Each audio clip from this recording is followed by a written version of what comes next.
Bien, buenas tardes.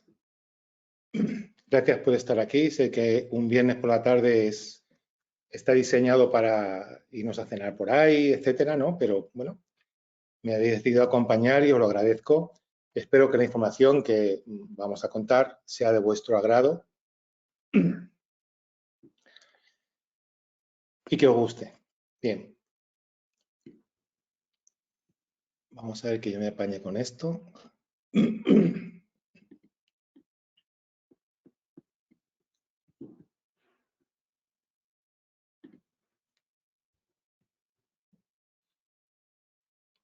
Bien, vamos a hablar de cómo la postura y el desarrollo postural influyen en nuestra vida.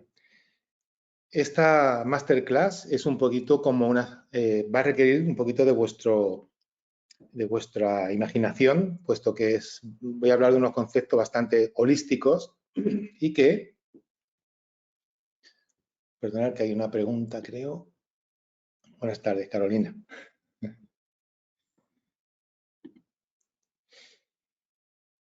A ver, sí. Son unos conceptos muy holísticos y requiere que vayamos a ir como aunando, completando la información para poder entenderlo. Esa es una de las técnicas que usamos de principio para tratar o trabajar a los pacientes que vienen a la consulta y hacer un trabajo de integración donde la postura, todo su desarrollo, la integración de la postura a nivel cerebral, neurológico y corporal, con todo lo que eso conlleva, con todos los cofactores que componen nuestra posturología, nuestra postura, trabajen al unísono, ¿de acuerdo? Lo tratamos en la consulta tanto para trabajar problemas químicos, como problemas estructurales, como problemas emocionales, especialmente emocionales. La postura tiene un componente emocional muy profundo. Entonces, voy a empezar la proyección.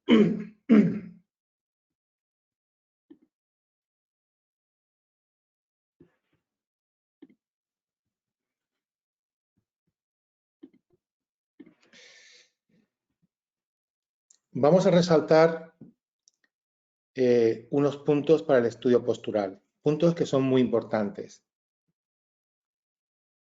Primero, la observación y la realidad percibida. ¿Qué es esto? Vivimos en el mundo que somos capaces de percibir. O sea, todos nosotros vivimos en un mundo y este mundo es el que yo percibo. Hay muchas cosas que no percibo y que sí pueden percibir otras personas, con lo que hace que mi mundo sea único. Cada uno vivimos en un mundo único que es el que somos capaces de percibir gracias a nuestra capacidad de mis perceptores y mi discriminación. Como yo elimino cosas que me pueden doler o que desde chiquitito he ido aislando, etc. Yo he decidido tener mi mundo que he construido a través de la percepción y mi capacidad de completarlo a nivel central neurológico. Este mundo nace de la observación, de la percepción y compone mi realidad personal. Otro punto es la conciencia y la sincronía postural. La postura es el resultado de la sincronía entre mi realidad personal y mi realidad corporal. ¿Qué significa? La realidad que yo vivo y mi realidad corporal, cómo mi cuerpo es capaz de integrarse o introducirse en esa realidad que estoy viviendo. Otro punto importante es la homeostasis y la hemodinámica postural, eso es mantener el equilibrio estable y dinámico dentro de ambas realidades. Repito, mi realidad corporal, todo lo que yo siento en mi interior, y la realidad de este mundo en el que vivo. Y por último, vamos a hablar un poquito de una lectura corporal, una introducción a la lectura corporal. Todo el trabajo de posturología es muchísimo más amplio, por supuesto, pero he considerado que esta parte, esto que voy a exponer hoy como en esta masterclass, creo que es muy interesante como para abrir un poquito, ampliar los conceptos de la posturología a un nivel más holístico.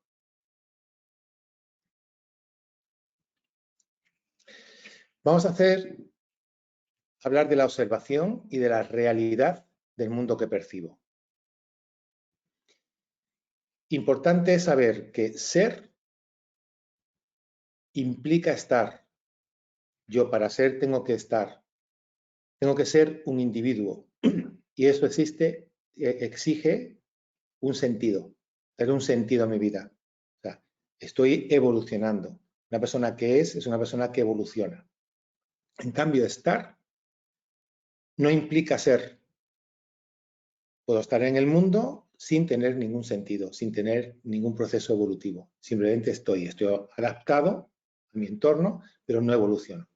Distinguir entre ser y estar es muy importante porque ahí está la parte estable, por supuesto, y la parte evolutiva, que es la parte dinámica. Y la postura es la relación de las dos, de ser y estar, de ser estable y dinámico al mismo tiempo. Por ejemplo, voy a poner el sonido como ejemplo. En el espacio exterior, en el mundo exterior a mí, de mi cerebro, el sonido no existe tal y como yo lo percibo. El sonido no es como yo lo percibo, eso se encarga de hacerlo mi cerebro. Tampoco podemos encontrar dentro de mi cerebro el sonido tal y como yo lo percibo. Si sabemos que el sonido a nivel físico es un cambio de vibraciones de las moléculas. Cuando yo emito mi voz, estoy vibrando unas cuerdas vocales que cambian la actividad molecular, que la ponen en vibración. Entonces podemos entender, cuando esa vibración llega a mis oídos o a mi cuerpo y hace vibrar mi cuerpo, cuando llega a mis oídos, lo que hace mi tímpano es vibrar, recibimos la información y mi cerebro le va a dar un contexto, le va a dar lo que yo entiendo como sonido, me lo va a traducir a eso. ¿Qué significa esto que estoy hablando? Que el sonido depende de la capacidad perceptiva y eso es lo que me va a dar conciencia del sonido. Eso ocurre en todos los sentidos. Todas las cosas, todos los sucesos que están sucediendo en este mundo van a depender de mi percepción y mi capacidad de observación y mi capacidad perceptiva para que existan en mi mundo. Existirán muchas cosas que, como no puedo percibirlas, no existen en mi mundo. Esto es fundamental para todo lo que es medicina integrativa, medicina natural y, por supuesto, para todo lo que es la postura. Importante es, repito, para que las cosas existan en mi mundo, tengo que poderlas percibir. Dependerá de mi observación y de mi capacidad perceptiva.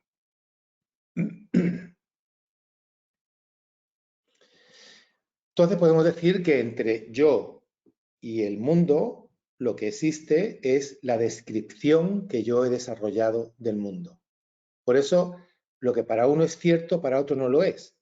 En cambio, para este segundo, lo que es cierto para él, para el otro no. No podemos confrontar esas dos cosas.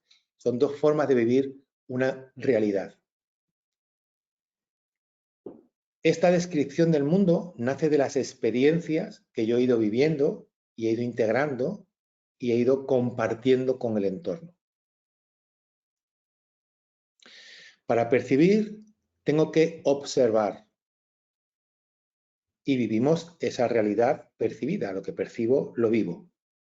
Actuamos según esa percepción de esa realidad percibida. Según yo percibo, actúo. Si lo que yo tengo en el entorno me hace sentir miedo, puedo o encogerme de miedo o reaccionar contra eso, porque es mi forma de percibirlo.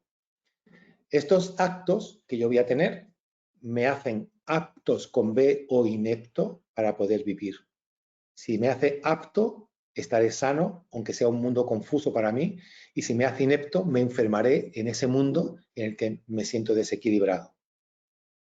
Nuestras funciones van a depender de esas acciones. Significa, si yo lo que hago es defenderme, voy a desarrollar una gran capacidad y funcionalidad defensiva. Y esa función defensiva me va a dar una forma corporal.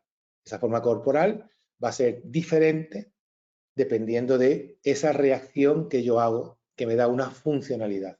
Si yo cojo un peso con mi mano y lo levanto, hago bíceps, mi bíceps se va a desarrollar. que significa he hecho un acto y lo que hago es generar una forma por esa función que he hecho, que es hacer bíceps, ¿vale? Todo lo que yo actúo, todos los actos que yo hago que ponen en funcionalidad mi cuerpo, mi estructura, me va a dar una forma. Aumento el cuerpo, dependiendo, aumenta, me hago hipertrófico. Si me hago muy sólido y me hago muy reactivo, entonces, o me hago muy blando si lo que hago es confundirme con el entorno. El observador, la persona que está observando, va a unificar las experiencias y las va a integrar y se va a identificar con ellas. Mi mundo es mío y por eso voy a defenderlo. Si yo rechazo vuestro mundo, el cada uno de vosotros, puedo entrar en conflicto con vosotros. Por eso es muy importante la flexibilidad, la aceptación de los mundos de los demás. La persona que construye el mundo, su mundo, participa en él. Esto va a conllevar que va a crear un yo para poder vivir en esa realidad percibida. Creamos ese tipo de ego que hemos llamado para vivir en esta realidad percibida, esta realidad que he construido, en la que vivo. De esta forma lo que voy a hacer es vivir el que está y voy a rechazar al que es. Entonces, de esta forma, si yo filtro toda la información, lo que voy a hacer es vivir una selección de la realidad y crearé un Juan Francisco que está en esa realidad, pero no es el que soy yo. ¿Vale? Esto es filosofía, pero es muy importante para llegar a entrar en la postura de una persona. Entonces lo que haré será o crear un mundo exterior y toda la culpa o todo el beneficio, todo lo maravilloso será el mundo exterior, yo no cuento, o en cambio yo haré todos los cambios, me haré cirugía estética, cambiaré todo, me haré gimnasia para cambiar y me volveré un neurópata, o seré una persona que no encajo, sufro mucho por vivir en esta realidad. Entraré en angustia, en deformación y en ansiedad.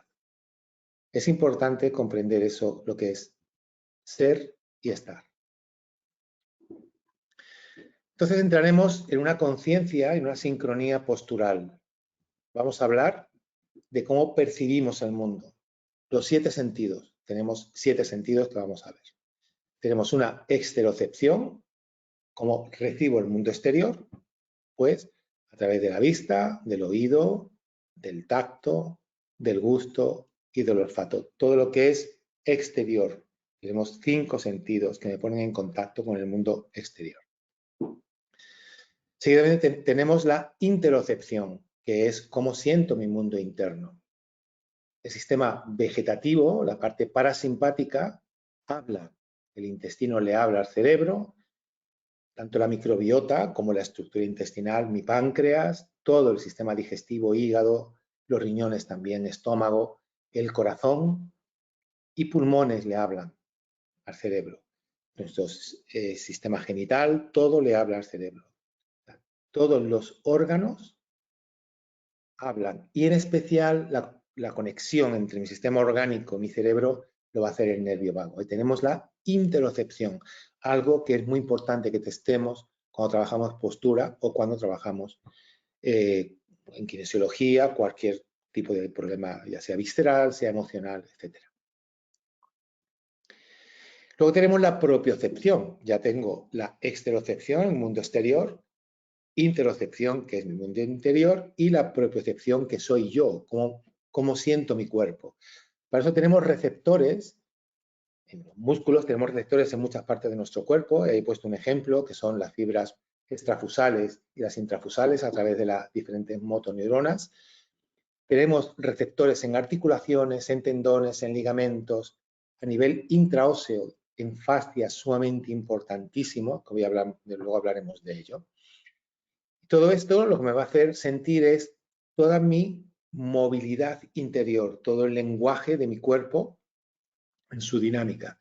Va a ser especialmente activo en la columna vertebral y también mi sistema microbiológico y mi sistema inmunitario en esa relación que tienen, van a ponerse en contacto con mi sistema nervioso a través de la barrera hematoencefálica y el líquido cefalorraquídeo. Significa, tengo una percepción global de la actividad inmunitaria, actividad microbiológica general, de mi huella microbiana, y mi cerebro va a tener información de toda esa actividad que tengo. Mi capacidad proprioceptiva es amplísima. Vamos a poner un ejemplo. Por ejemplo, igual que las bandadas de aves o igual que los bancos de peces, igual que todos los organismos, voy a poner como por ejemplo las luciérnagas, son luciérnagas dando su fotorrecepción, todo tiende a sincronizarse. Hemos visto la bandada de estorninos volando totalmente sincronizada, podemos recordar los bancos de peces totalmente sincronizados. Bueno, pues todo se sincroniza. Igual pasa con todas las células de nuestro organismo, todas las células se sincronizan. Las neuronas generan circuitos por sincronía. Se sincronizan generando un circuito que a nosotros nos da una percepción o nos dan una reacción. Tomemos otra vez como por ejemplo las luciérnagas. Las luciérnagas entran en resonancia con diferentes ritmos. Si nos fijamos ahí, vemos que aparece un ritmo, una especie de musicalidad lumínica, una especie de coreografía con la luz. Esa sincronía es el resultado del contagio resonante. Ellas se presienten y se genera una especie de coreografía luminosa que parte de la colaboración, de la convivencia y simbiosis.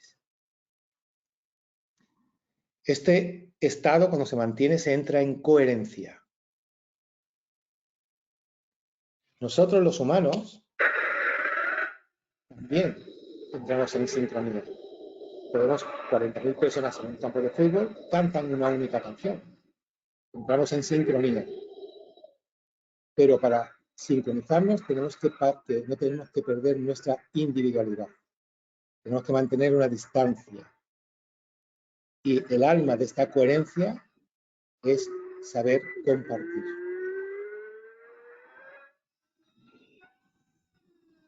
Aquí tenemos un ejemplo de sincronicidad, de sincronía.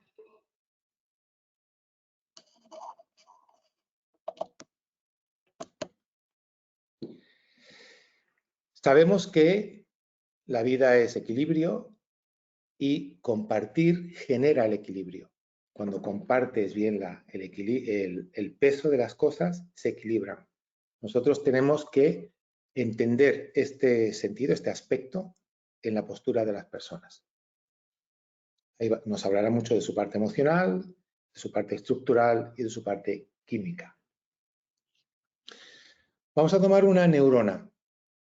Sabemos que la tensión eléctrica de membrana de la neurona humana es aproximadamente menos 70 milivoltios. ¿Qué significa? Que entre el mundo exterior de la neurona, que tiene una carga positiva, y el mundo interior de la neurona, que tiene una carga negativa, tiene que haber una diferencia de potencial de unos 70 milivoltios. Para mantener el potencial, mantener esa diferencia, se introducen 136 iones de potasio cada segundo.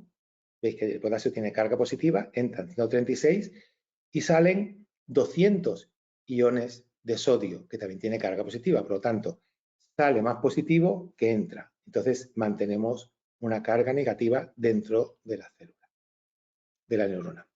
Ante un estímulo, se van a abrir los canales de potasio, permitiendo la entrada masiva de potasio dentro de la célula, de la neurona.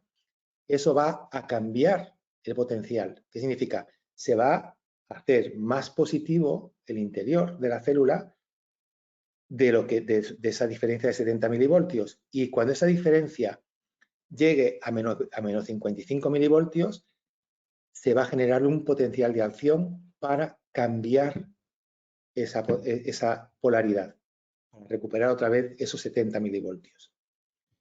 Eso se llama impulso nervioso y ahí eso depende de nuestra vida, depende de nuestra actividad neurológica y nuestra vida general en nuestro organismo. Muy interesante saber que para que el potasio entre en nuestra célula y podamos sacar el sodio, ese acto nosotros lo testamos con un diapasón que tiene 136,10 hercios. Con eso podemos testar esta actividad de la relación entre el potasio y el sodio. Esta frecuencia es la frecuencia del año trópico, o sea, del año de la Tierra. Nuestro sodio-potasio se mueve en relación del giro de la Tierra alrededor del Sol. Cada uno de los cientos de millones de neuronas que tenemos emiten estos impulsos de forma intermitente, en lo que se ha llamado potencial de acción, que tenemos unos ritmos de esos impulsos eléctricos de las neuronas.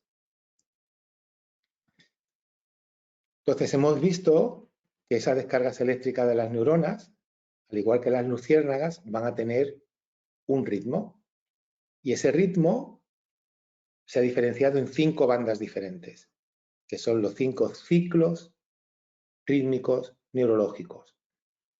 Y estos guardan una relación entre ellos. Vamos a ver ahora el delta, el zeta, el alfa, el beta y el gamma. Son los 5 ciclos y entre ellos mantienen una relación que es el número áureo, que es este número phi 1,6183, etc. Es un número infinito, pero que es el que mantiene la relación entre las ondas cerebrales. Las tenemos su relación, por ejemplo, delta va de 1 a 4 hercios, zeta va de 4 a 8, alfa de 8 a 12, beta de 12 a 30 y gamma de 30 a 100 hercios. Y entre ellos se mantiene siempre ese número de relación. Este número, que lo vamos a encontrar en un montón de proporciones en la naturaleza y en el universo. Por ejemplo, la relación del grosor de las ramas de un árbol con relación a su tronco mantiene el número phi, que hemos visto.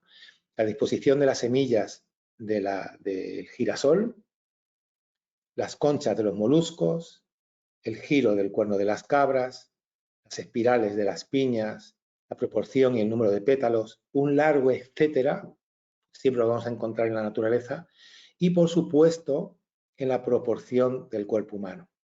Mi falange, en relación con todas las partes del cuerpo, mantiene el número phi.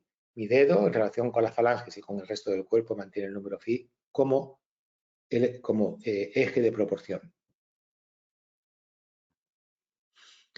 Entonces tenemos delta,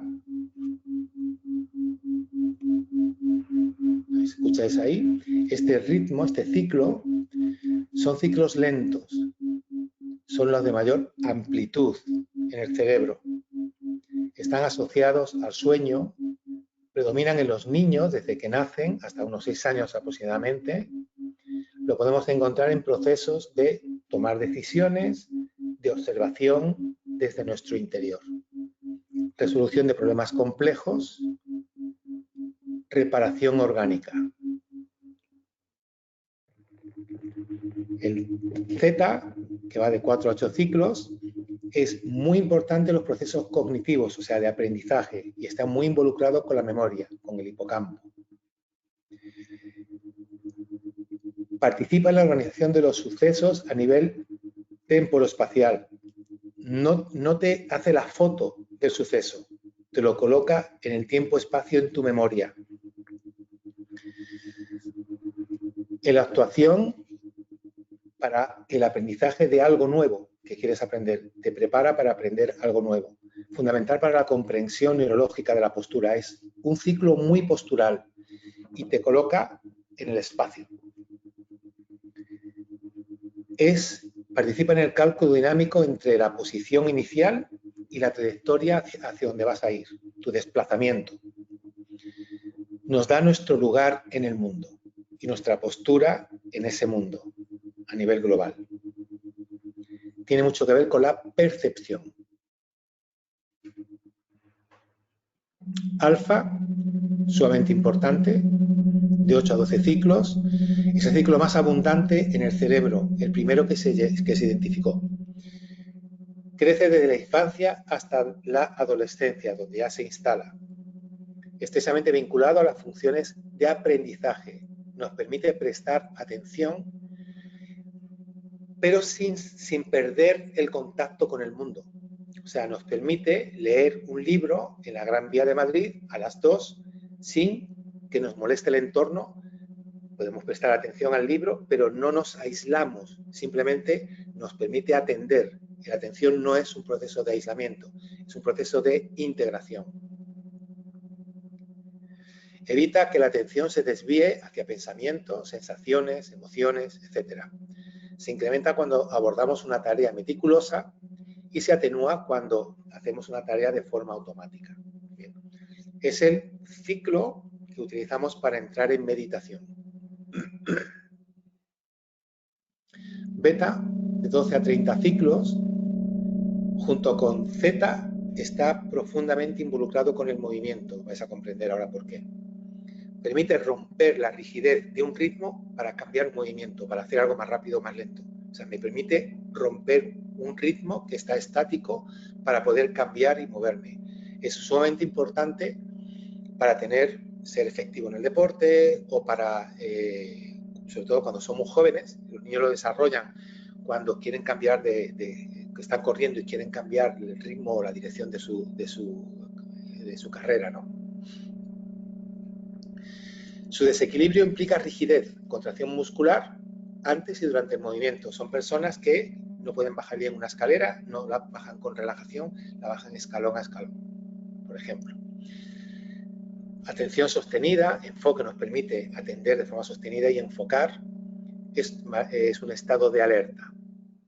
Y por último, gamma, de 30 a 100 ciclos, muy implicado en la atención, estar presente, hiperalerta. Si no se controla con los ritmos anteriores, entraríamos en ansiedad. Gran fidelidad de las memorias registradas, ¿qué significa? No solamente aprendes con el Z a colocar en el tiempo y espacio un suceso, sino este gamma te enseña la foto, dónde estabas tú situado, situación de los demás, cómo estaba todo colocado. Relacionado con la percepción del tiempo, es sumamente importante para nuestra dinámica postural. O sea, cuando voy caminando, organizar la postura con relación al tiempo. Precisión temporal, aprendizaje, procesamiento cognitivo, agudeza mental, resolución. Muy importante para resolver problemas en poco tiempo. Memoria autobiográfica, es donde se mantiene tu vida en fotos o en imágenes o en vídeo, ¿no? En tu cerebro.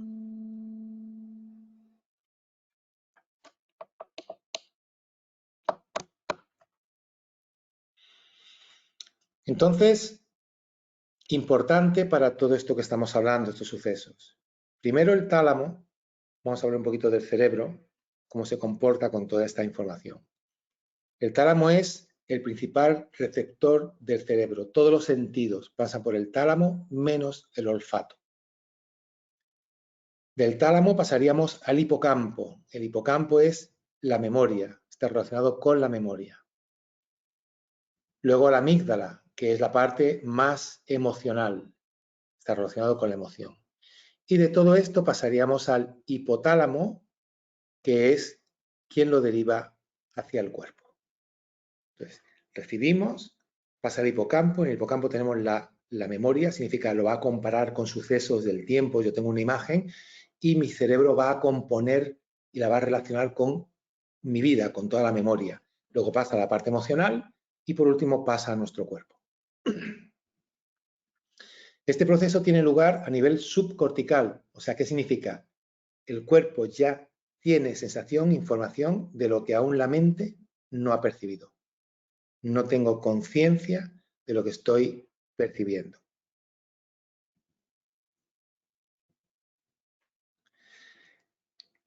El cerebro va a funcionar de una forma, él tiene capacidad de autoorganizarse. Voy a explicarlo ahora con otra imagen. Primero, recibo una información y el sistema, esa información que yo recibo, la va a descomponer. Seguidamente, la va a organizar otra vez. La ha descompuesto y la va a organizar. Es como cuando hacemos la digestión de una proteína, la descomponemos en aminoácidos y con los aminoácidos construimos otra proteína diferente a la que habíamos recibido. Entonces, el cerebro recibe una información visual, por ejemplo, la descompongo y seguidamente lo que hago es reconstruirla, dependiendo de mis aptitudes perceptivas y discriminativas. Esta organización se basa en la capacidad de sincronización.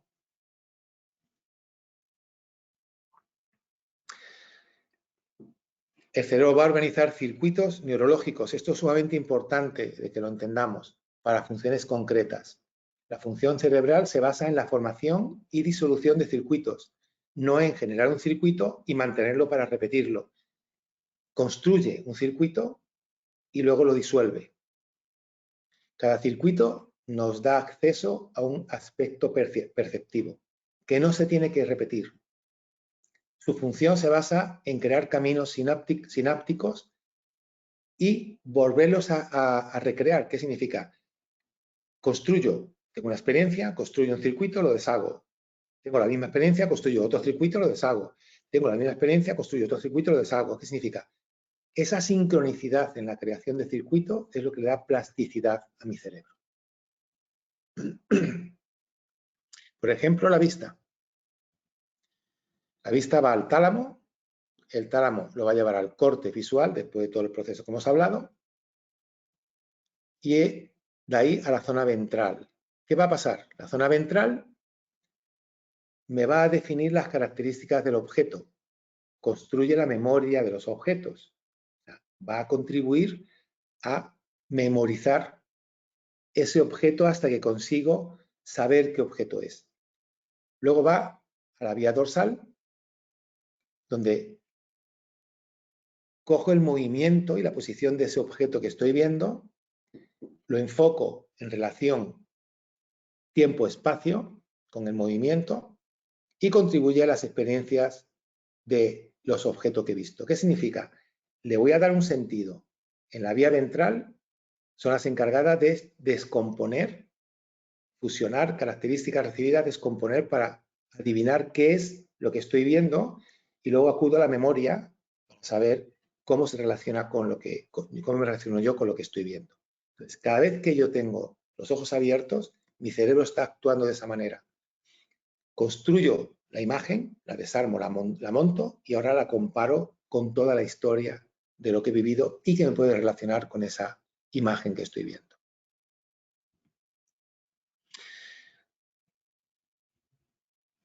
Todos los recuerdos en sí mismos, esta frase me gustó mucho, es de la doctora Nazaret Castellanos. Los recuerdos en sí mismos no son importantes, lo son solamente cuando se han transformado en parte de nosotros mismos, en parte de mi carne, cuando lo tengo digerido y asimilado. Vamos a hablar de toda esa parte subcortical.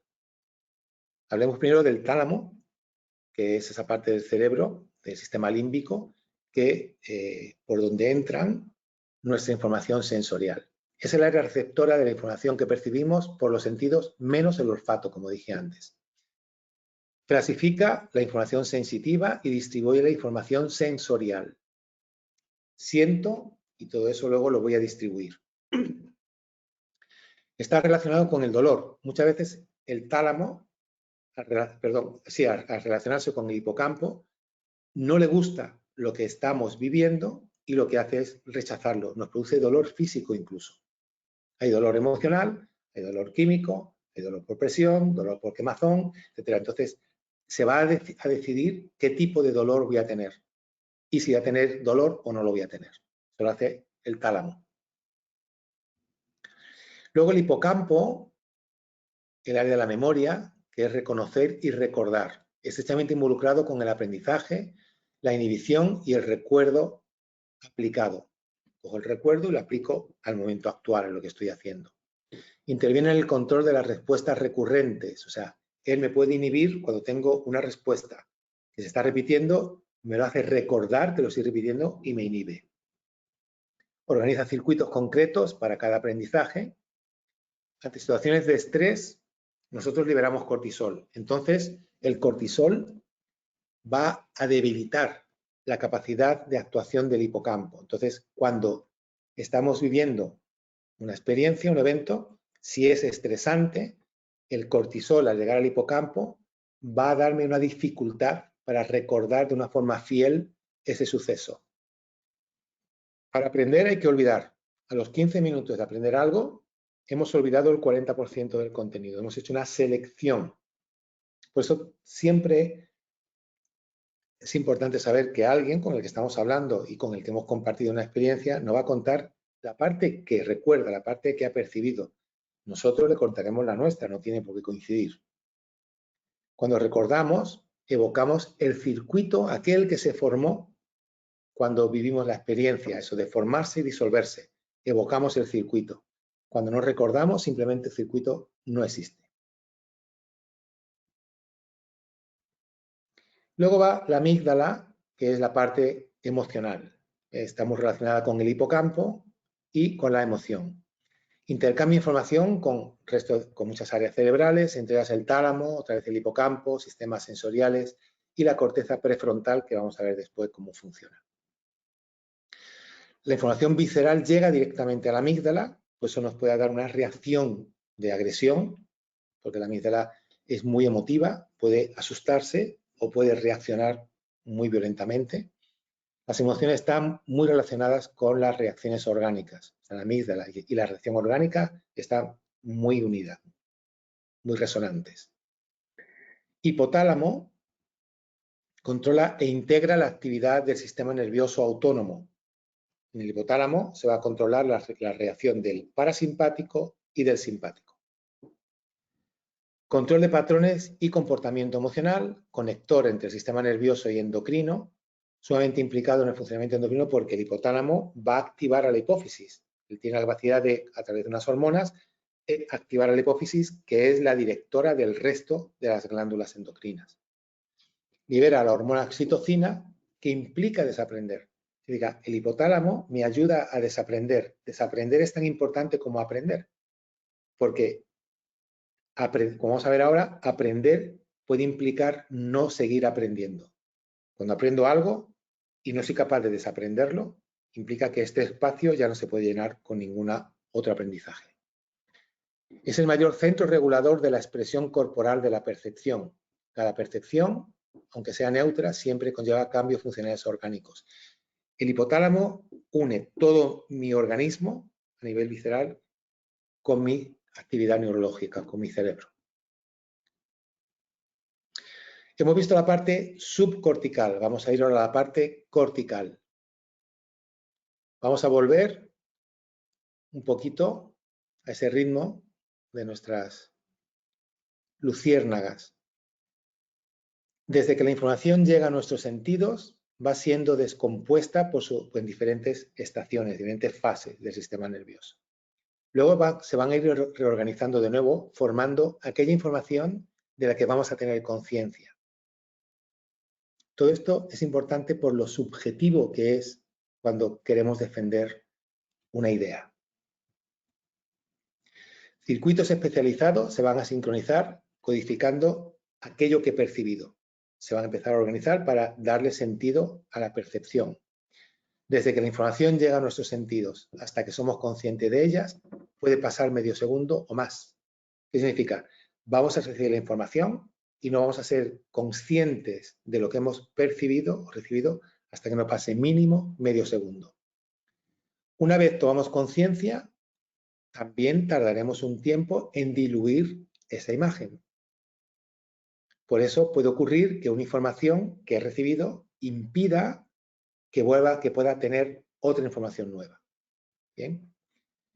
Esta nueva información que voy a recibir, si tengo la anterior todavía en estado perceptivo, se van a comparar y van a entrar en una especie de lucha y se puede generar un conflicto perceptivo que conllevaría una especie de resistencia neurológica a ese estímulo. Yo puedo rechazar algo aunque me guste porque lo que he recibido anteriormente a este algo todavía no lo tengo integrado, generando lo que se llama una ceguera neuronal.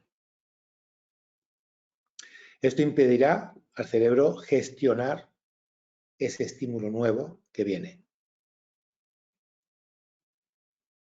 En la parte cortical es muy importante la corteza cingulada, Esto traslada lo inconsciente hacia el consciente. Es paso forzado de todo ese camino que hemos visto anteriormente para que seamos conscientes de lo que he visto, de toda su historia, de esa visión, de ese tacto, de ese oído. Fusiona las informaciones provenientes del subcórtex y las que tienen que llegar al córtex. También puede trasladar al revés la información. O sea, coge la información que he recibido del subcórtex y la puedo reenviar otra vez. De esta forma podemos modular la respuesta orgánica desde el consciente. Esta sería la parte de nuestro cerebro que permitiría controlar las funciones de mi sistema orgánico, bajar mis pulsaciones, bajar mi tensión arterial, arreglarme una digestión que está alterada con mi mente. Hay que pasar por la corteza cingulada. Estrechamente vinculada a la memoria, el aprendizaje y las emociones, por supuesto, está cubriendo todo el mundo anterior, todo el mundo subcortical. Selecciona las informaciones más importantes, entre las que le llega. Si se satura, empieza a ser inefectivo y entraremos en una especie de estrés biológico y estrés psicológico. Este filtro, que es la corteza cingulada, que es muy importante, si se satura, empezamos a entrar en un estrés corporal y en un estrés mental. Es la zona donde empezamos a tener conciencia de uno mismo, que se organiza mucho más profundamente esa conciencia en la ínsula. Es la parte más relacionada con la autoconciencia. Ahí se unen los lóbulos frontales, parietal, temporal, que la cubren, está la parte interna. Es el área del conocimiento de la postura corporal, sumamente importante de testar, junto con los ritmos que hemos visto anteriormente, los ciclos neurológicos o binaurales, testarlo en problemas de postura. Aquí se instalan las escoliosis, aquí se instalan la cifosis. El sentido de uno mismo, el sentido materno, queda muy instalado en la ínsula. Reconocimiento de otras personas, el de la sonrisa, relación con lo material, integra la información orgánica con las emociones subjetivas y el entorno. O sea, es como una especie de aura que me permite relacionarme a todos los niveles con el entorno y conmigo mismo. Nos permite la vivencia de un estado emocional global. Y la corteza prefrontal es el mayor centro de fusión del cerebro. Es aquí donde se supone que somos humanos. Zona con gran convergencia de circuitos neuronales. Ahí convergen, terminan gran cantidad de circuitos. Sede de la dirección cerebral, es como el gran piloto de nuestra vida. También puede enviar información a través de las vías de las que se nutre. Significa, tiene información y también puede coger información y reenviarlas hacia la parte subcortical, lo que la convierte en un centro de regulación conductual. Aquí podemos parar una conducta porque somos conscientes de ella o continuarla o modularla. Puede tener información y aquí planificamos la conducta, muy importante, adecua el comportamiento a cada circunstancia y es sumamente dinámica a la hora de adaptarnos corporalmente a situaciones concretas. Todos tenemos diálogos internos recurrentes y en ocasiones de difícil disolución. Ese come-coco que podemos tener. Sabemos que los órganos influyen en esa actividad. Sabemos que los órganos intervienen a través de la interocepción en esa actividad mental.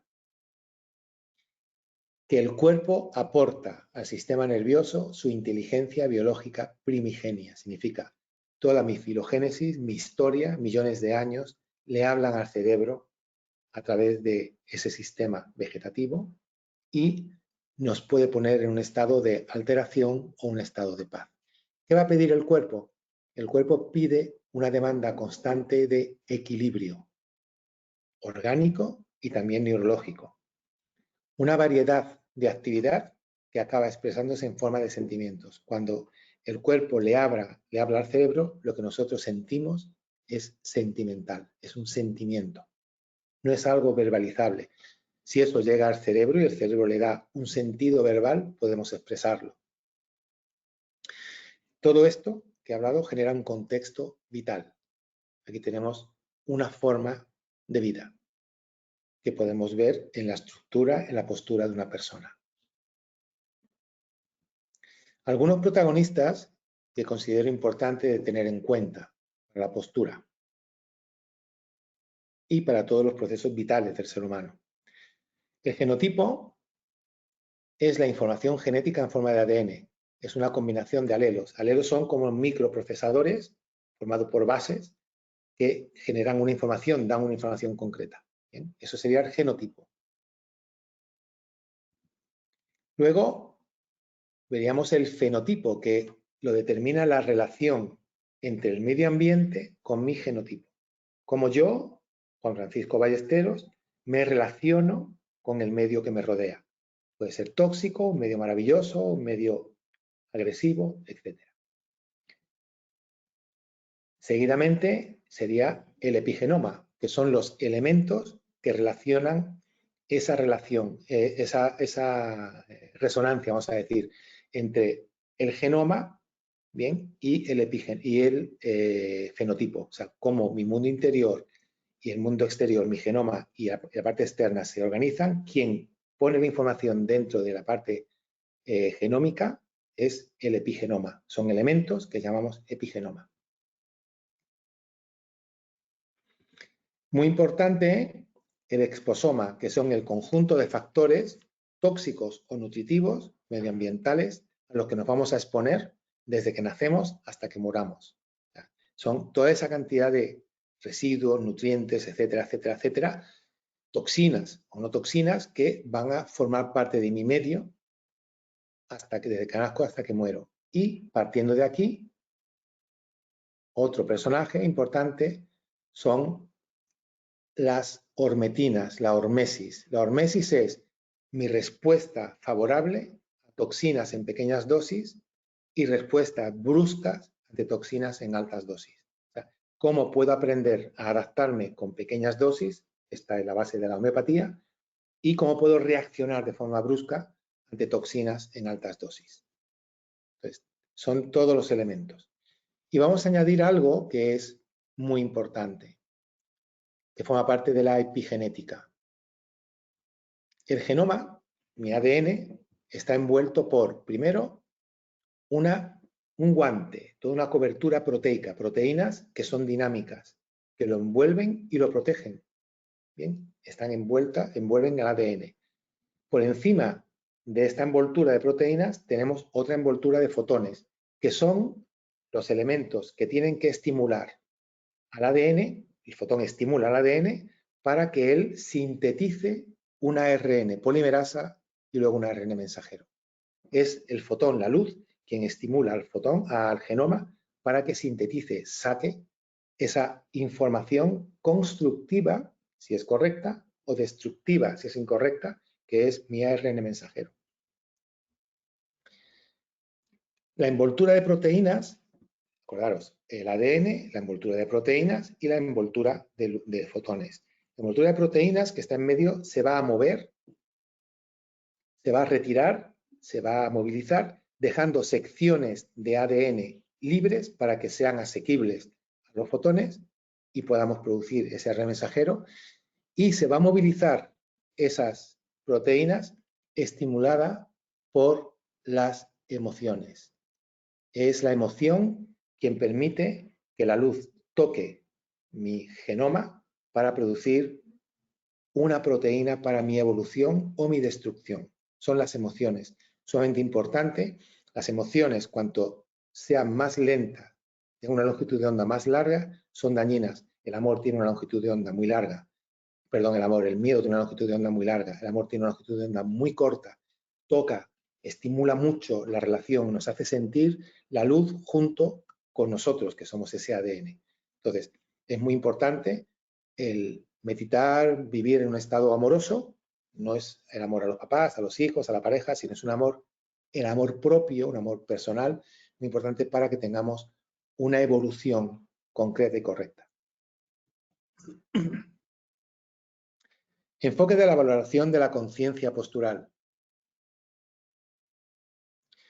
El enfoque terapéutico que vamos a llevar de inicio cuando entramos a testar una postura es sincronizar todas las ondas, todos los ciclos neurológicos con la proporcionalidad dinámica del cuerpo. Acordaros que el número phi está en todo mi cuerpo y en mi cerebro. Entonces, sincronizar ese número phi, la concordancia de las ondas neurológicas, las binaurales, con respecto a nuestro cuerpo, eso conlleva una instalación conciencial de la postura. Hay que tratar esto, sincronizarlo. Hay diferentes técnicas de testarlo, voy a explicar algunas, y de tratarlos, de las que no voy a hablar, porque no es un curso para tratar a personas, es solamente como un curso informativo, es una masterclass informativa. Es muy importante esta primera fase. Técnica y material para la valoración de la conciencia postural. Bien, primero vamos a el material para la valoración de la conciencia acústica. Vamos a utilizar los 3 diapasones fundamentales, 32, 64 y 128 hercios, que vamos a testar con el sujeto con los ojos, perdón, con los oídos tapados, ¿bien? Y luego con los ojos cerrados y los ojos abiertos. Es muy importante, ahí trabajamos la relación neurológica y perceptiva de la parte craneal, 128 hercios, parte torácica, 64 hercios y parte abdominal, 32 hercios. Lo testaremos y lo trataríamos. Seguidamente, material para la valoración de la conciencia visual. Sumamente importante, no muy utilizada, pero es muy importante. Eso lo han utilizado, lo utilizan algunos chamanes en Centroamérica. Nosotros pestañeamos entre 15 a 20 veces por minuto. Significa que durante un año hemos tenido los ojos cerrados por pestañeo 9 días, más o menos. El cerebro retiene y procesa la información visual durante el parpadeo. ¿Qué significa? Yo tengo los ojos abiertos, cuando pestañeo, el tiempo de pestañeo, mi cerebro mantiene la imagen justa de antes de pestañear, para unirla seguidamente a la nueva imagen que tengo cuando vuelvo a abrir los ojos. ¿Bien? Continuar con la percepción visual sin tener interrupciones. Durante el pestañeo, el cerebro va a disminuir la actividad de los núcleos visuales, o sea, para no tener una imagen de la oscuridad, sino no pestañeo, mi parte visual se relaja hasta que abro los ojos otra vez. Así se organiza la información visual. Ahora, el cerebro tiende a rellenar el espacio de esa oscuridad para completar la imagen si mantengo el pestañeo más tiempo de lo apropiado para el cerebro. Entonces, cuando hago un pestañeo lento, si cierro el ojo más de medio segundo, ¿qué significa? Si mi cerebro toma conciencia de que he cerrado los ojos y lo abro, acordaros que era medio segundo lo que tardaba el sistema nervioso en tomar conciencia. Entonces, si pestañeo, hago esto, no ha pasado nada. Pero si cierro los ojos y lo abro, he tenido que tomar conciencia de la oscuridad. Y esto, el cerebro lo que hace es un viaje al inconsciente, a la memoria, a la antigüedad, a la primigenia. Un parpadeo lento va a poner al cerebro en reflexión temporal. Cortas reflexiones internas, inconscientes, ¿bien? Que me van a llevar a sacar un montón de memoria de los ganglios basales, del sistema nervioso autónomo y de la corteza prefrontal media. Se va a sacar información que tengo a nivel inconsciente. Si pestañeo y mantengo el ojo cerrado más de medio segundo. Nos va a poner en contacto con la historia de la expresión facial. Este trabajo se va a hacer mirándonos en un espejo la cara. Y el nervio facial, el par 7, tiene un mensaje muy especial en nuestra estructura facial, nuestra cara, ¿bien? Que es importante cuando lo veamos delante de un espejo.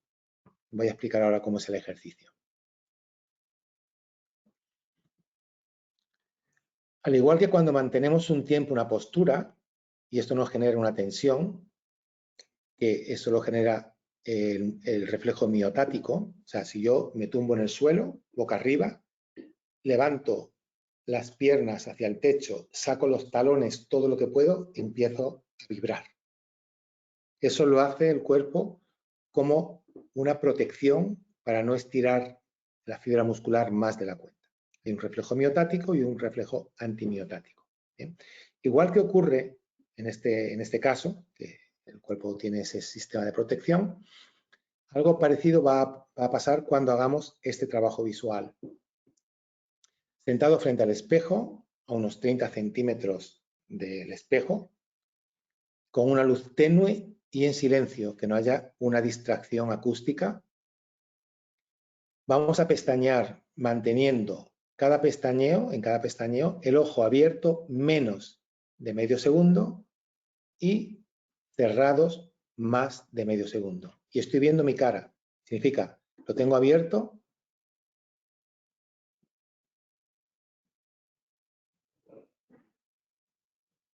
¿Veis lo que está haciendo? Lo tengo cerrado más de medio segundo, lo abro y lo cierro. Abro y lo cierro. Abro y lo cierro. Mantenemos este ejercicio hasta que la persona que está haciendo el ejercicio sienta sensación de bizqueo. Significa, los dos ojos van a intentar, significa, se tiene una debilidad en los músculos externos, el par 3. Y eso nos va a llevar, cuando estamos testando, vamos a tener una R, vamos a testarlo y vamos a desbloquear unos procesos que nos va a decir el cuerpo con diferentes terapias, esa relación, toda esa memoria que nosotros tenemos del mundo exterior que hemos ido viendo y que tiene que ver con mi historia emocional, puesto que tiene que ver con la cara, con el par 7 y también con el par 5, que es el trigémino, que es como siento en la parte sensible, ¿no?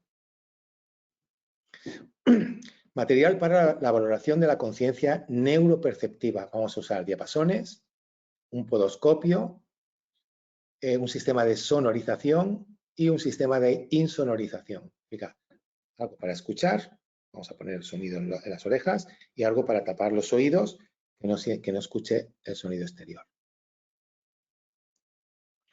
Primero vamos a testar los diferentes ciclos cerebrales con los cascos puestos. Esos ciclos que hemos escuchado antes, los vamos a testar en el paciente.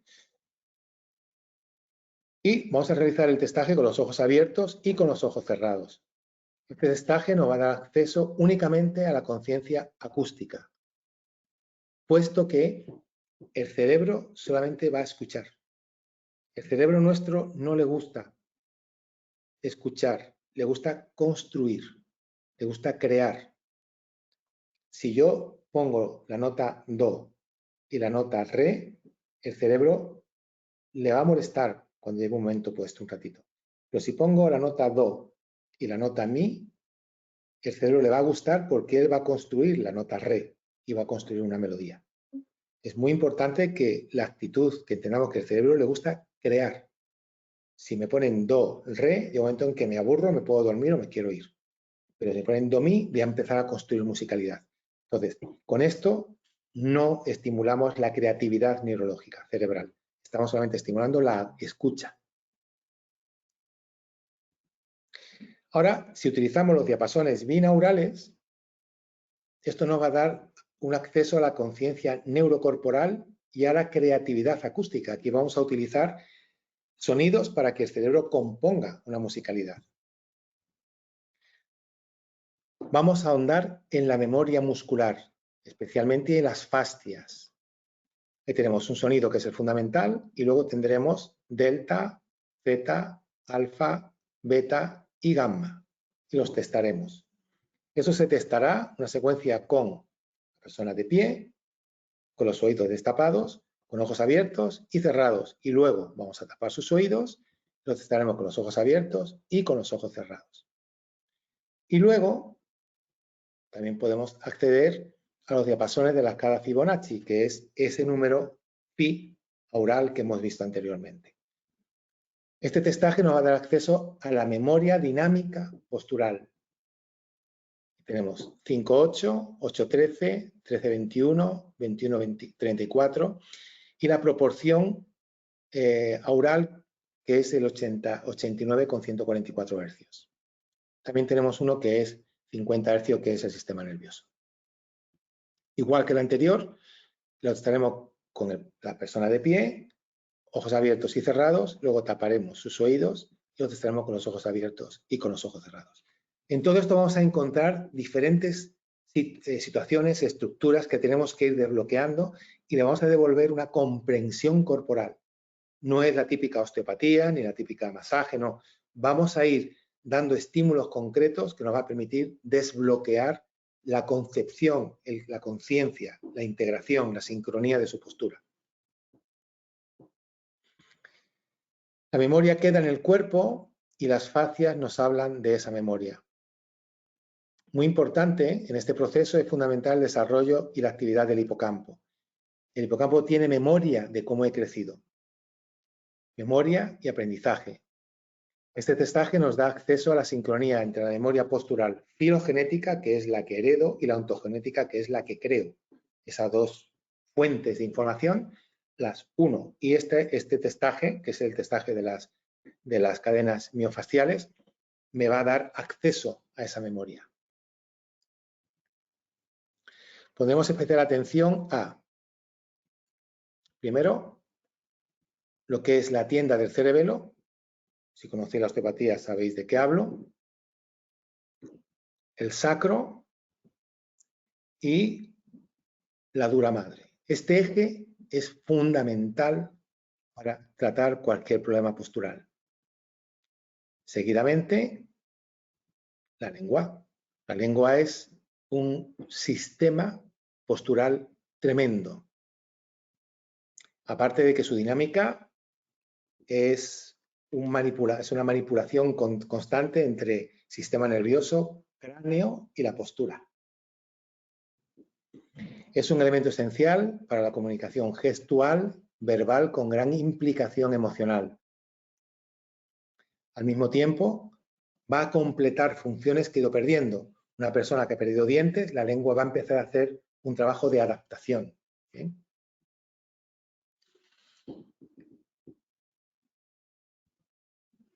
Aquí pongo un poquito la lengua porque hay algo que es muy importante que quiero compartirlo con vosotros.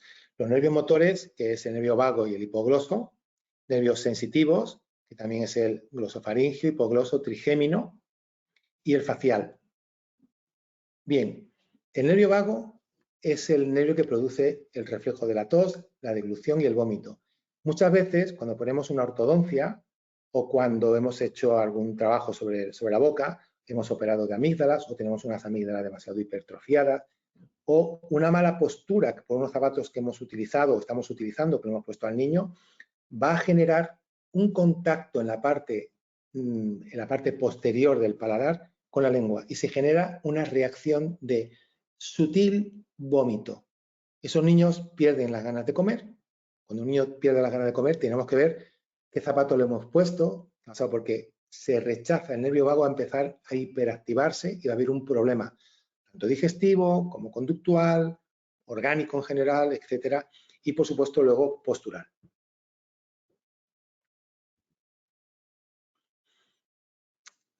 Un elemento muy importante y poco tratado en la postura es esta sonrisa que tenemos ahí, o esa tristeza o rabia interior, en definitiva, el músculo orbicular de los labios. Este músculo es el músculo del beso y es muy activo en la postura. Cuando lo testamos, en la consulta, vemos que regula cantidad de procesos posturales. Los pies, fundamental, por supuesto, para la postura, pero están sumamente implicados con la boca y con la vista. Para eso utilizaremos un podoscopio, utilizaremos una barra de agarre y testaremos la pisada de la persona en diferentes facetas. Fascia, daros un poquito de información de la fascia, es una red que envuelve y que contiene todos los órganos, los músculos, los nervios, los vasos sanguíneos, etcétera, etcétera, etcétera, a través de una sustancia fundamental, que sería todo el tejido extracelular, está en contacto con las células. Está repleta de receptores sensitivos, o sea, receptores, elementos que reciben información, que están conectados a fibrillas nerviosas y que mandan información al sistema nervioso. Es el mayor sistema sensitivo de nuestro organismo. está formado por fibras de colágeno, elastina y toda esa sustancia fundamental, todo ese líquido extracelular por el que circulan linfocitos, macrófagos, fibroblastos y nutrientes de la célula y también las toxinas resultantes del metabolismo celular que tienen que ser eliminados a través de ese líquido, ese fluido. Sus funciones: desarrollo, modelado y mantenimiento de la postura. Por supuesto, tenemos que testarlas. Contención y comunicación de órganos y sistemas. Está conectando todo, nos contiene todo el cuerpo, como los gajos de una naranja contienen todas esas pulpitas que tienen. Está totalmente conectado, flexible, pero sumamente unido. Soporte de la estructura y de su dinámica. Sistema de transmisión, amortiguación, compensación y adaptación a las fuerzas de choque, cosas que nos puedan pasar. Es sumamente adaptativo. El ser humano en bipedestación tiene que adaptarse a la fuerza de gravedad, asegurándose de un equilibrio, una dinámica y poder interactuar con el entorno. En las cadenas miofasciales nos van a asegurar esta funcionalidad. Vamos a desarrollar, para estando en equilibrio y dinámico, poder interaccionar de forma totalmente efectiva con el entorno. Está formado por aponeurosis, vainas, tendones, ligamentos, cápsulas, periósteos, pleura, peritoneo, etc. Actúan como un único tejido. O sea, podemos decir que solamente hay una fascia, solamente que se va a actuar por diferentes vías, cuyas ramificaciones llegan hasta el envoltorio de la célula. Es sumamente importante esto. Así, de una forma rápida, hay tres cadenas maestras. La cadena maestra anterior está ahí definida, sumamente importante. Es muy importante para la relación entre la respiración y el ritmo cardíaco.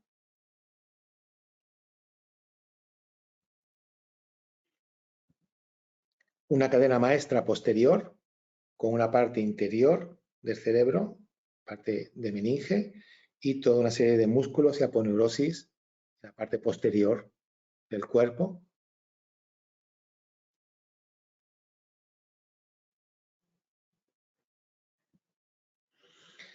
Una cadena maestra inspiratoria, hoy en día bastante dañada, porque viajamos mucho en coche, estamos mucho tiempo sentados en sillas con la espalda apoyada o en sillones muy hundidos, etc.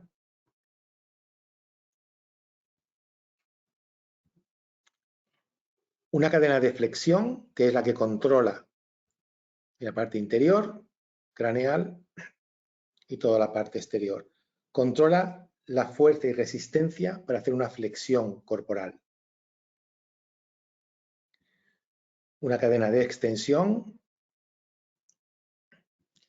que controla toda la fuerza y resistencia para una extensión corporal y encorvarnos hacia atrás. Cadenas cruzadas de apertura hacen una parte craneal, la corporal. Cadenas cruzadas de cierre también tiene su componente craneal y corporal.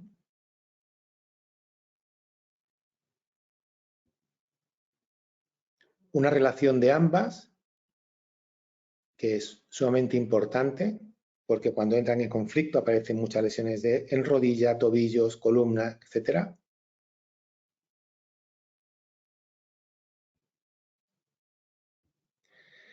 Cadena estática musculoesquelética nos permite mantenernos erguidos de una forma estable, consistente.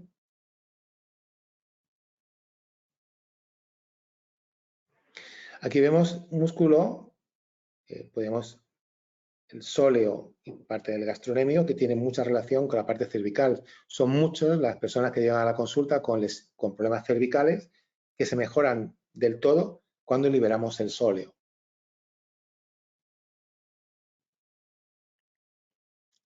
Cadena neuromeningia envuelve todo lo que es cráneo, todo lo que es la dura madre y toda la envoltura del sistema nervioso.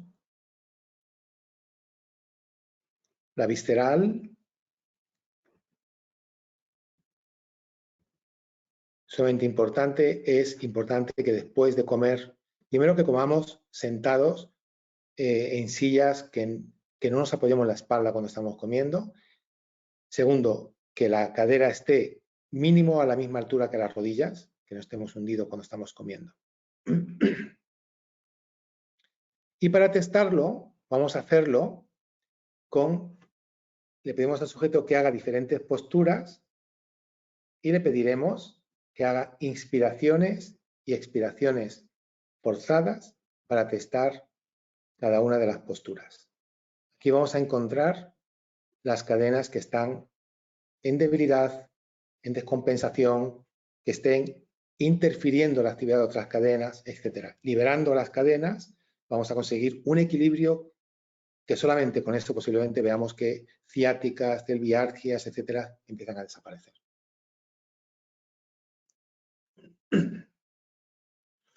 Homeostasis y homeodinámica postural.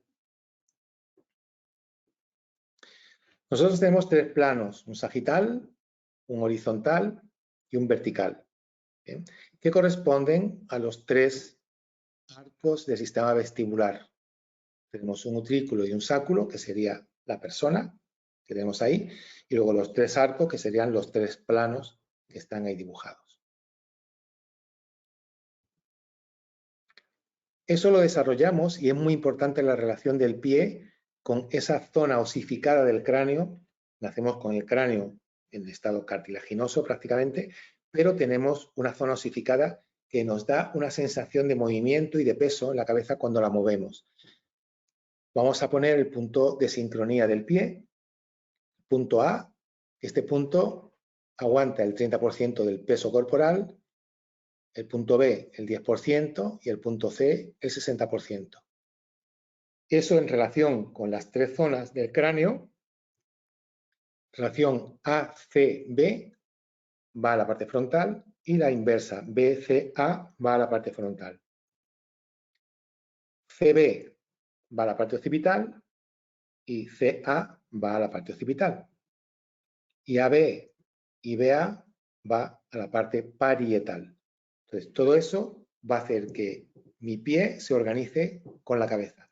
Función de los pies no solamente es un desplazamiento, es que mi cabeza esté totalmente organizada para orientarse perfectamente en el espacio y en el tiempo. Por lo tanto, los pies me apoyan la cabeza en el espacio-tiempo. Entonces, de esta forma, ellos van a adaptar cualquier problema que haya en el cráneo, la postura, la van a adaptar los pies. Y cuando voy creciendo y ese problema se va instalando, lo voy a dejar fijado y construido en la oclusión dental. Vamos a desarrollar una pisada neutra, que es la correcta, una supinación, sería un pie cabo, o una pronación, que sería un pie valgo.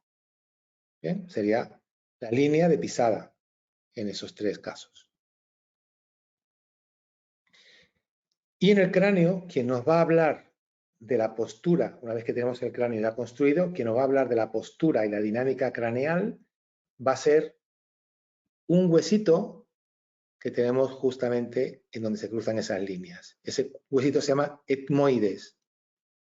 Y hay una parte de él que se llama crista galli, que es como la aleta de un delfín, que tenemos ahí, donde si trazamos esa curva de Spee, el punto de giro dentro de esa circunferencia sería crista galli. También, si cogemos todos los ejes dentales, también acabarían en crista galli. Eso se llaman ejes de Jones-Villain. Y también, si tomamos la curva de Wilson, también veríamos que la curva de Wilson, que sería de mi arcada, también el eje de giro, el punto de giro, sería crista galli. O sea, este huesito es sumamente importante y es muy importante la relación que hace el etmoides con el esfenoides, que está atrás, que es como una mariposa. Ahí tenemos crista galli, pum, ¿bien? Y en él se inserta la hoz del cerebro. y la parte que pone tentorium abajo se insertan en las clinoides que pertenecen al esfenoides. Entonces, el etmoides y el esfenoides son como actúan junto con el líquido cerebral y las meninges como el nivel tridimensional, incluso tetradimensional de un albañil. Esos son los niveles que se ponen para ver que están las puertas derechas o los suelos están a nivel. Bueno, pues esto funciona igual que un nivel, me mantiene la cabeza totalmente orientada temporoespacialmente. Y si hay algún problema, la lengua se encarga de presionar para ir colocando todo, compensando esa carencia o esa dificultad que tenemos en la parte craneal. Y la lengua puede llevar a deformar el paladar, deformar la oclusión, tener diferentes problemas dentales, ¿no? Un músculo sumamente importante que integra todo esto es el pterigoideo lateral. Él se encarga de colocar la cápsula de la articulación temporomandibular y de orientar mi mandíbula. Él me genera una memoria de guías en el movimiento. ¿Qué pasa entonces? El pterigoideo lateral va a compensar o va a interactuar o va a participar en los desbalances de la lateroflexión raquídea, en las lateroflexiones de la columna, en los balanceos de personas que caminan de esta forma de izquierda a derecha, ¿de acuerdo? Que puede generar o participar en una escoliosis o evitar que tengas una escoliosis haciendo una lateralización de la mandíbula. Estas adaptaciones pueden afectar, por supuesto, al esfenoides, a la visión y a la dinámica, la fluctuación del líquido cefalorraquídeo. Vemos el primer arco vestibular, que hemos visto antes, ¿bien? Que es el anteroposterior, tiene que ver con la convergencia de los ojos. Y sí, tiene relación con eso que se llama cabeceo del avión. Va a ocasionar, cuando tengo un desequilibrio hacia la parte anterior, significa que tengo una hiperactividad, una fortaleza excesiva en la cadena de flexión o una debilidad en la cadena de extensión, va a generar una clase 2, una retrucción de la mandíbula. Pies valgos y en rotación interna, rótulas en rotación interna, alus valgus, paladar en ojiva. Y la lengua sujeta y orienta al cráneo en su flexión anterior, que significa que la cabeza se caería hacia adelante, la lengua la va a levantar. También puede generar una mala oclusión clase 1, una oclusión así donde los dientes están totalmente mal colocados, o una clase 2 donde el mentón se va hacia atrás. Rectificación de la lordosis cervical, de la cervical 4 veríamos que todas las cervicales se han alineado. Y aquí veríamos un ejemplo más o menos. Pies valgos, tenemos una clase 1, paladar en ojiva y rectificación desde la parte dorsal de la columna vertebral, cervical. Si tenemos al revés un desequilibrio posterior, significa tiraría el cuerpo hacia atrás, porque hay una hiperactividad de la cadena posterior o una debilidad de la cadena anterior, haríamos unos pies cabos, rótulas en rotación externa, el espolón en el calcáneo, hioides va a ascender, con lo que la lengua se va a ir hacia adelante y tendríamos huellas dentales en la lengua y el frenillo de la lengua corto. Maloclusión en clase 1 también o en clase 3 que sería prógnata. La mandíbula va hacia adelante. Rectificación de la lordosis cervical, pero no desde la dorsal 4, sino desde la cervical 5. Afecta mucho a la visión. Que veríamos un pie cabo, esa sería su pisada, huellas dentales y rectificación cervical desde C5 hacia C1. Cuando hay un segundo arco vestibular, que es la lateroflexión de la cabeza, tiene que ver con la convergencia y divergencia, o sea, cruzar y abrir. Hay veces que puedo cruzar y luego uno se me queda un poquito estrábico. Esto tiene que ver con el alabeo del avión. Y el tercer arco vestibular, que es rotación de la cabeza, tiene que ver con la comprensión del espacio que tengo delante y con la guiñada del avión. En ambos casos, en el segundo y tercer arco vestibular, lo que vamos a hacer compensando con los dientes es una mordida cruzada o una doble oclusión, principalmente adaptado en los pterigoideos laterales, que es un músculo que hemos visto anteriormente, desbalances en lateroflexión y rotación raquídea, que la tendré en la parte de la columna vertebral, una lateroflexión y rotación, por lo que ahí vendrá una escoliosis seguramente, desplazamientos y balanceos de izquierda a derechas, personas que caminan de una forma así poco estables, le apagan la luz en un sitio grande y siempre están caminando en circunferencia porque una pierna da una zancada mucho más larga que otra. Hacen escoliosis, cuando los haces superiores del pterigoideo lateral pierden la sincronía, tenemos una disfunción de helioides, problemas de deglución, problemas de habla, disfunción de la articulación temporomandibular, disco y ligamentos, y disfunción en suboccipitales, son músculos que están en la nuca, y sus relaciones. Tendremos un desarreglo general, cráneo, garganta, etc.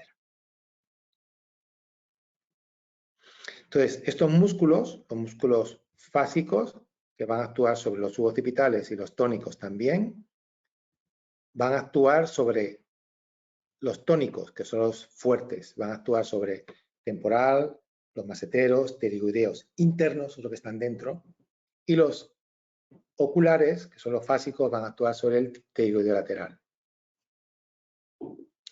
Los de las piernas, los tónicos, son fibras de actividad estática y los del ojo, cinética. Esto genera una relación muy importante.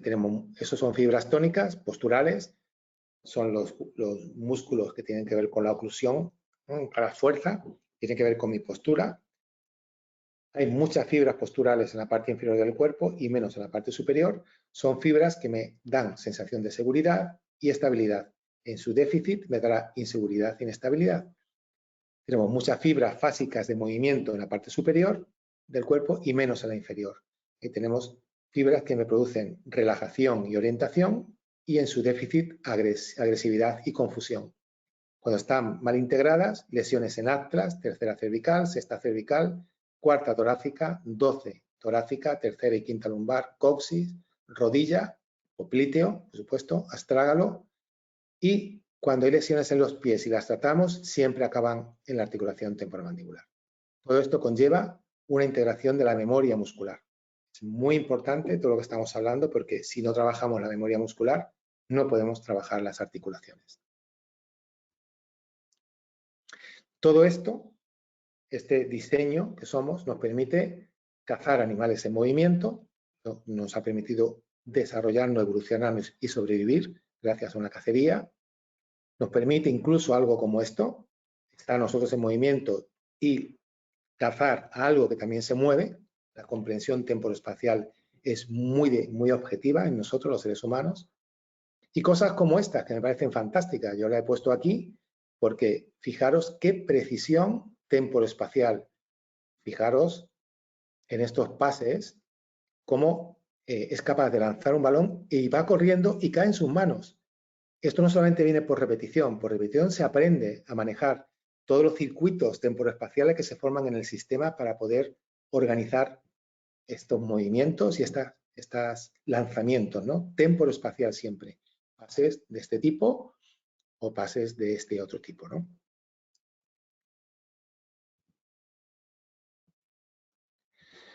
Y por último, vamos a hacer una introducción a la lectura corporal. Como hemos visto, vimos en otro capítulo que hicimos hace tiempo, no sé si todos vosotros estabais ahí, tenemos tres ejes en los pies, un eje oblicuo, un eje de genque, de posición, y un eje de proyección, de empuje. El oblicuo es de entrada, que es el azul, el de posición es el rojo, que es el de genque, y el verde es el de impulsión, el de empuje. Esta actividad, la relación de estos tres ejes y la relación con los receptores de presión de la planta de los pies, conforman la lordosis lumbar. que si estos tres ejes están bien instalados, mi lordosis se instala. Hoy en día tenemos muchos problemas por una hiperlordosis o por una hipolordosis. Se pierde la curvatura lumbar o se exagera porque la estructura de estos tres ejes no está correcta. Estos son músculos tónicos, como he dicho antes, que aumentan el tono sin cambiar la distancia. Aumentan el tono, pero no cambian la distancia entre los extremos. Dan una tónica postural, me mantienen en estado postural y equilibrado. Tienen una información postural y es muy emocional. Y acaban afectando mucho a la boca, a la oclusión. Conforman el reflejo vestíbulo podo-oclusal. Luego tenemos tres ejes en el cráneo. El eje de control, que es el rojo, está definido por el esternocleidomastoideo. El eje de dominancia, que va del mastoideo pasando por el mentón. Y el eje de proyección, que va desde la protuberancia occipital pasando por las guías caninas y las guías incisivas. La buena instalación de estos ejes me permite tener una buena lordosis cervical, muy importante y muy afectada hoy en día por la mala utilización de zapatos, etc. Estos ejes me permiten el manejo del espacio-tiempo, actos como coger algo en el aire, manejarlo a corta distancia, incluso llevártelo a la boca. Estas fibras sí cambian la distancia cuando aumentan el tono, la distancia de los extremos. Son una actividad fásica postural, no tónica, y tienen un fondo informativo cinético.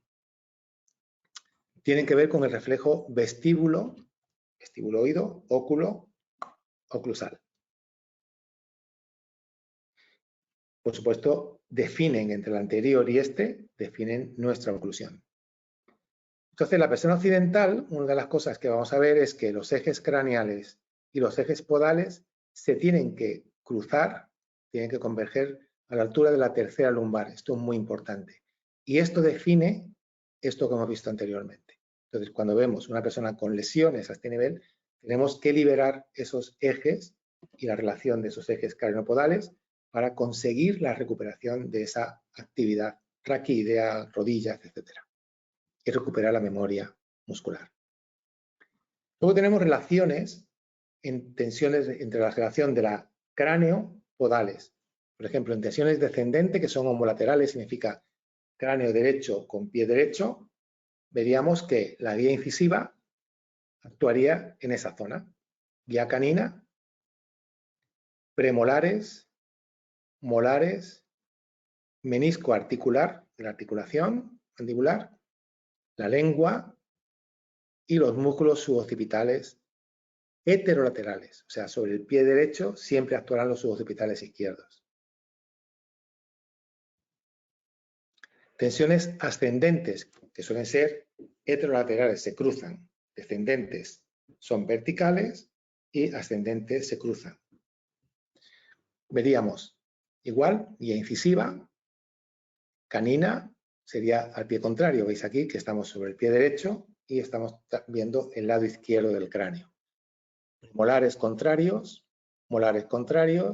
menisco articular contrario, la lengua siempre va a ser ahí, y los occipitales homolaterales. Bien, en el cruce vamos a compensar del lado homolateral. Observar bien los pies en nuestros pacientes. Cada una de las marcas, durezas y callos en los pies tienen un mensaje. ¿Veis ahí que ha aparecido unos callitos? Eso nos indica un sobreesfuerzo del pie para equilibrar la cabeza en relación cloacal. Significa la relación del pubis con la parte frontal de la cabeza no es correcta. Entonces están equilibrándola con los pies y eso genera un callo. Tensiones que se compensan en los músculos suboccipitales y que se adaptarán en la columna vertebral.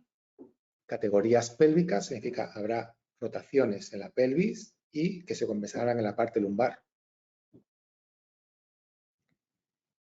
También se adaptarán en la articulación temporomandibular, en la oclusión y en los oculomotores. Tensiones que al no ser bien organizadas se van a ir adaptando en diferentes partes del cuerpo, produciendo diferentes síntomas. Por ejemplo, vamos a ver aquí, guías caninas, tenemos un callito en esa zona que ha aparecido, guías protusivas, guías caninas protusivas y molares contrarios, pues ahí, guías caninas protusivas, molares contrarios y la lengua inactiva, donde no está actuando la lengua. Estos callos los podemos reconocer en muchas personas, incluso muchas veces nosotros mismos. Contacto molar, tenemos un problema de una falta de contacto molar y hacemos una entrada demasiado fuerte en el suelo, y luego un mal contacto premolar que nos lleva a tener una fuerza demasiado intensa a la hora de posicionar el pie y aparecerá una dureza en esa zona. En el caso de que en el caminado se desplacen los estamoideos a la parte interna, se formará un alus valgus, que es un juanete. En este proceso, la persona ya habrá perdido piezas dentales o la tendrá desplazadas, y si no, las va a perder posiblemente a la hora de operarse del alus valgus o incluso de mantenerlo, si no se arreglan las causas que lo han llevado a ese problema. Importante también mirar los uñeros. Esto es un proceso infeccioso que da dolor y hace que la persona cambie su forma de caminar. Papilomas, textura y particularidades de los callos, el grosor que tiene, si hay dolor, si son calientes, son metabólicos, el grosor, si hay dolor, significa que hay un proceso inflamatorio interno. Entonces, esto tenemos que tenerlo en cuenta porque hay procesos químicos que afectan a la forma de caminar. Y analizar en los pacientes la longitud media de la zancada. Esto es un tema aparte. Las zancadas son siempre adaptadas. Las personas que caminan con zancadas cortas, hay un mal primer arco vestibular. Personas que caminan con zancadas más largas, pero se mueven mucho los brazos, significa no tienen potencia, están faltando el empuje, ese eje de impulsión del pie con relación al de proyección del cráneo. Van a hacer problemas a ese nivel. Entonces, ver cómo está la zancada de la persona y luego si tiene sensaciones o molestias al subir o bajar escaleras o cuestas, sensaciones al levantarse en la mañana, si le duelen los pies, si los tiene fríos, si los tiene hinchados, o sea, ver todo eso, ver si hay hongos debajo de las uñas, entre los dedos, eso nos va a indicar que tenemos procesos intestinales o renales o vasculares que también tendríamos que añadir a la parte postural. El olor, ¿qué olor tienen los pies? Un pie que huele nos indica que hay proteína en el sudor y vienen bacterias proteolíticas que están ahí pues activadas. Entonces tenemos que ver cómo están esos riñones, cómo está esa digestión, cómo está esa vesícula biliar que es incapaz de desgrasar los nutrientes para que sean bien metabolizados, etc. Bien, y con esto hemos terminado. Espero que os haya gustado. En breve voy a hacer otra masterclass. Posiblemente uniré un poquito la parte química con la parte postural.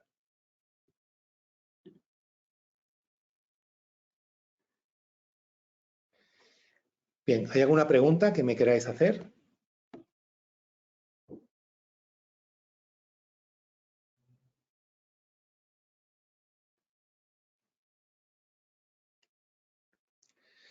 Pues muy bien, muchas gracias por estar ahí. Me he sentido muy acompañado y espero que os haya gustado. Os mando un abrazo muy grande a todos de corazón. Gracias.